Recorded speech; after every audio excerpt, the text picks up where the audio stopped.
जय हिंद दोस्तों। मैं अनिल कुमार एक बार फिर आपके लिए जनसत्ता न्यूज़पेपर का डिस्क्रिप्शन लेकर के आया हूँ। अ, मैंने हमारी पहले भी बात हो चुकी है कि हम लोग जनसत्ता को न्यूज़पेपर के बारे में हम डिस्क्रिप्ट करते हैं और आपको बताने की कोशिश करते हैं ताकि आपको कम से कम समय लगे और आप ज़्यादा से ज़्यादा नॉलेज को गेन कर पाएँ। इस परिप्रेक्ष्य में हम आज बात करते हैं। आज 17 अगस्त 2021 के न्यूज़पेपर को हम जानेंगे। तो दोस्तों शुरू करते हैं। आज दोस्तों चूँकि पेपर मैं पहले ही पढ़ लेता हूँ, टाइम ले करके और सारी चीज़ों की जानकारी ले करके तब रखता हूँ, तब इतने कम टाइम में आपको मैं ये जानकारी आपको प्रोवाइड करा पाता हूँ या आपके पास ला पाता हूँ। तो आज के न्यूज़पेपर में, आज जनसत्ता के न्यूज़पेपर में कोई ऐसी विशेष खबर तो नहीं है, लेकिन हाँ एक चीज़ बहुत ही इम्पोर्टेंट है हम लोगों के लिए, जो बहुत ज़रूरी है ये आपको जानना।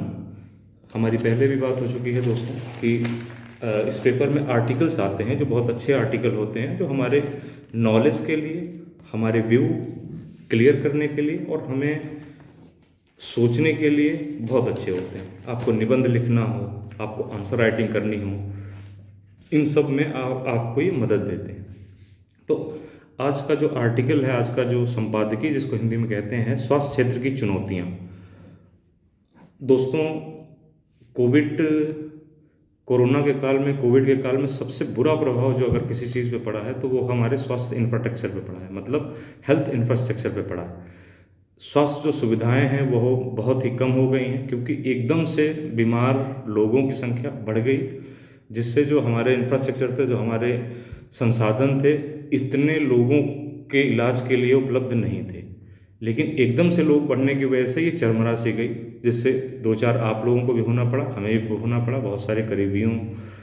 हमारे बहुत सारे करीबी भी हमसे दूर चले गए, डेथ हो गई उनकी। आप लोगों के साथ ईश्वर करें सब लोग स्वस्थ रहें आगे। और वैक्सीन ज़रूर ले लें, वैक्सीन बहुत ज़रूरी है। बिना वैक्सीन, क्योंकि गवर्नमेंट की तरफ से ये कहा जा रहा है कि वैक्सीन आ चुके हैं और उनका फ़ायदा भी है, तो हमको यही मान के चलना है कि जो गवर्नमेंट कह रही है, जो सरकार कह रही है, वही सही है। तो दोस्तों हम देखते हैं कि हमारी स्वास्थ्य सुविधाएं कैसी हैं। एथेंटिक जानकारी है, इसमें किसी तरीके का झूठ नहीं है।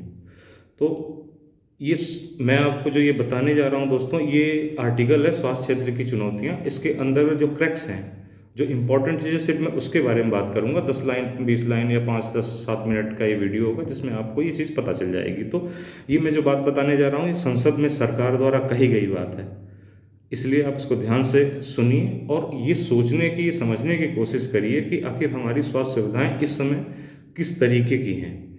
तो सरकार ने संसद में ये कहा है कि 854 लोगों पर एक एलोपैथिक डॉक्टर, मतलब ये दोस्तों कि 854 लोगों पर, 8 देश में 854 लोगों पर एक एलोपैथिक का डॉक्टर सिर्फ हमारे यहाँ अवेलेबल है।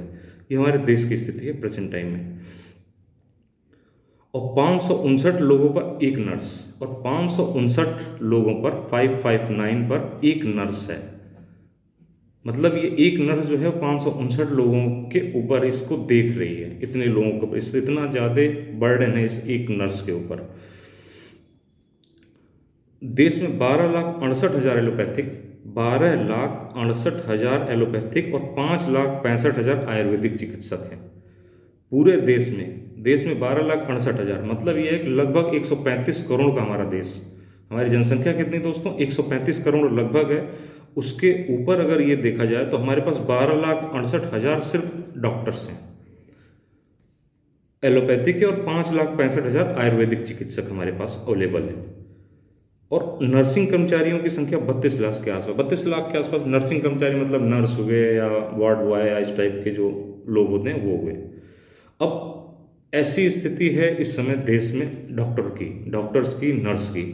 अब स्थिति ये ध्यान देते हैं दोस्तों कि विश्व में जो हमारी जो स्वास्थ्य सुविधाएं हैं वो विश्व में कितने नंबर पे हैं या किस स्थान पर आती हैं। तो 167 देशों में भारत, 167, 167 कहते हैं, 167 देशों में भारत 155वें स्थान पर है, 167 में 155वें स्थान पर है। सोच लीजिए कि हमारे स्वास्थ्य सुविधाओं की, हमारे हेल्थ इंफ्रास्ट्रक्चर की क्या स्थिति है दोस्तों।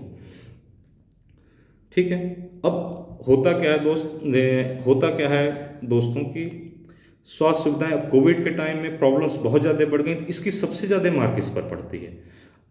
ज़्यादातर जो हमारी स्वास्थ्य सुविधाएं हैं वो निजी हाथों में है। देश की 70% स्वास्थ्य सुविधाएं निजी हाथों में है। तो निजी हाथों में होने की वजह से, निजी का मतलब क्या है? प्राइवेट सेक्टर में। प्राइवेट सेक्टर क्या करेगा? प्राइवेट सेक्टर जब भी करेगा तो वो अपने अधिक दाम लेगा, अधिक रुपए लेगा, अधिक फीस लेगा और शोषण करेगा। तो उनके पास पहुंचने वालों की संख्या किसकी? अमीर वर्ग की ही होगी। अमीर वर्ग ही उनके तक पहुंच पाएगा। शोषण किसका होगा? मध्यवर्गीय परिवार और गरीब वर्ग। सर्वाधिक शोषण किसका होगा? मध्यवर्गीय परिवार और गरीब वर्ग का होगा। हाल ही में आपने देखा कि पता लगा कि 500 1 हज़ार के जो सिलेंडर थे, जो ऑक्सीजन सिलेंडर थे, वो 40 हज़ार में बिक रहे थे।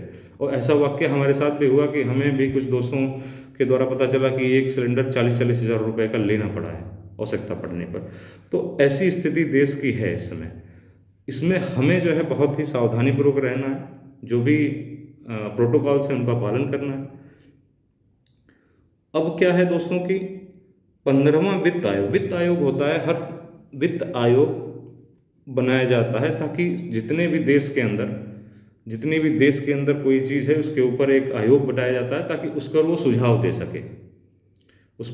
दे सके, जिससे हम आगे किस वर्षों में उस समस्या को दूर कर सकें। तो 15वें वित्त आयोग में पहली बार स्वास्थ्य के लिए एक उच्च स्तरीय कमेटी गठित की गई थी। पहली बार 15वें वित्त आयोग में उसने ये रिकमेंड किया था दोस्तों कि स्वास्थ्य क्षेत्र पर सरकारी खर्च को सकल घरेलू जीडीपी का 2.5% किए जाने की बात की गई थी, कि जीडीपी का 2.5% किए जाने की बात। ये तो हो गई दोस्तों समस्याएं, कि ये समस्याएं देश में इस समय हेल्थ इंफ्रास्ट्रक्चर को लेकर के है। लेकिन ऐसा नहीं है दोस्तों कि सिर्फ समस्या ही समस्या है।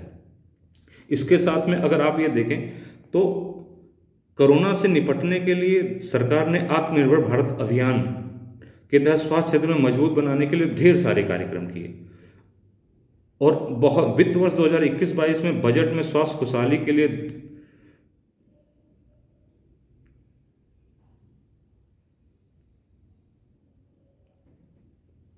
ये है दोस्तों आपका कि बजट में इसने जो भी 2020-21 इससे पहले 2020-21 का बजट था उससे लगभग 2 गुना दोस्तों 2021-22 में इस बजट को बढ़ा दिया गया स्वास्थ्य सुविधाओं पर।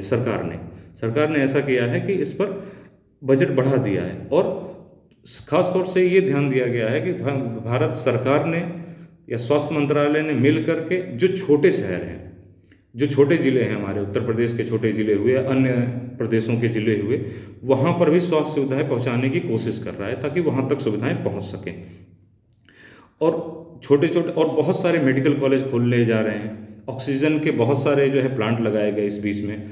और छोटी धीरे धीरे करके जो कस्बे हैं, खासतौर से ग्रामीण इलाके दोस्तों, ग्रामीण इलाके स्वास्थ्य सुविधाओं में सबसे पीछे छूट जाते हैं। आप गांव से बिलोंग करते हैं, जो लोग, उसको पता होगा कि वहाँ पर किस तरीके के डॉक्टर रहते हैं। वो कोविड के काल में ही क्या है, बोतल ही चढ़ाते रहे। उनको ये पता नहीं था कि ये दवा क्या है, इसका इलाज क्या करना है, कुछ नहीं। जो जाता है उसको बोतल चढ़ा देते हैं। बहुत सारी डेथ हो जाती हैं। जो बहुत सारे ऐसे लोग थे जिनको कोविड था ही नहीं, लेकिन वो डेथ हो गया क्योंकि उनके इलाज की लापरवाही के कारण। क्योंकि वो क्या है कि वह ऐसे ही झोला छाप, जिन डॉक्टरों को कहते हैं झोला छाप डॉक्टर, इस तरीके का इलाज करते हैं। इसलिए दोस्तों स्वास्थ्य क्षेत्र में बहुत ज़्यादा काम करने की आवश्यकता है और सरकार इसमें कर भी रही है। लेकिन ये हमें ध्यान देना है कि ये चीज़ें हैं। इससे आपका एक व्यू क्लियर होगा दोस्तों कि स्वास्थ्य सुविधाएं किस तरीके की हैं, और इसका फ़ायदा आपको निबंध लिखने में आएगा। अमूमन यूपीएससी या यूपीपीएससी और अदर एग्ज़ामों में आपको निबंध लिखने के लिए आता है, जिसमें अच्छे नंबर पाने के लिए करंट की चीज़ें मतलब समकालीन चीज़ें आपको डालना होता है। अगर आप इस तरीके की डिटेल्स को अगर आप डाल देंगे उसमें, तो नो डाउट आपको अच्छे नंबर मिलेंगे। और निबंध एक ऐसा सब्जेक्ट होता है जहाँ पर नंबर आने से आपकी रैंक बढ़ जाती है दोस्तों। बाकी जगहों से औसत नंबर पाते पाते ये अंक बढ़ा लेने का सबसे आसान और सबसे अच्छा तरीका होता है, जो डेली यूज की चीज़ों से ही आपके नंबर बढ़ जाते हैं। इसके अलावा स्वास्थ्य पर बात हो गई दोस्तों, और भी आवश्यकता पड़ने पर जो भी कुछ चीज़ें होंगी। लेकिन एक चीज़ और है दोस्तों, आज थोड़ा सा टाइम 1-2 मिनट का टाइम दिया जा सकता है कि स्थिति क्या है अफ़गानिस्तान के अंदर दोस्तों।